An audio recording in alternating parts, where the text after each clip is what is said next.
Hey everybody, what is going on? I hope you guys are all doing well, and welcome to another tutorial video. In this video, I'll be explaining to you guys how you can edit pictures and photos in Davinci Resolve. So let's get right into it. As you can see, I have a blank project open and I have some media in my media pool. All you need to do to enter your photos into a media pool is just drag him and drop him over here, and it's as easy as that. Once you've dragged your photo that you want to edit here, all you have to do is drag it into the timeline like so.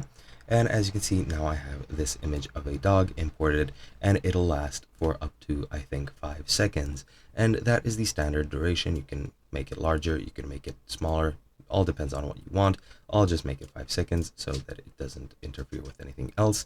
And now you can start editing it. Firstly, what you can do, you can add text over it. If you go into edit, go into effects, you can select whichever effect you would like. You have video transitions, audio transitions, generators effects, titles. I'll just add some basic text by dragging and dropping it over the picture of the dog. And since it's completely white, I'll just select it like so. It's a bit small, so you'll forgive me, but select it like so. Go to the inspector and make the color black so that you can see it. And that's one thing that you can do when editing your audio or your pictures, pardon me.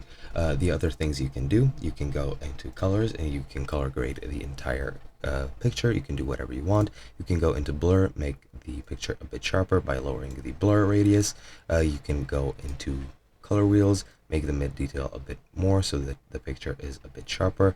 As you can see, the picture looks slightly better now. You can also go into the curves and you can select whichever you want. You have hues versus luminosity or hues versus saturation. If I click here on the brown spots, I can change the saturation of the entire picture, or I can make it larger. I can also edit all of these to encompass a wider range of frequencies or light, or call it whatever you want. Change it completely, and this will color grade these frequencies in the picture. Now you can also go to hue versus luminosity and make it either brighter, make it white, or make it dark, depending on your wishes. And you can do a lot of different things here as well. You can also add audio. If you go into audio, you can go into the sound library, and then you can add any sounds that you might want. However, you do need to download it. It is free. I don't have it downloaded, but if you do, you can add whichever sounds you would like. And that's pretty much some of the things that you can do with your pictures in Davinci Resolve. Hope you guys enjoyed, and I'll be seeing you guys in another video.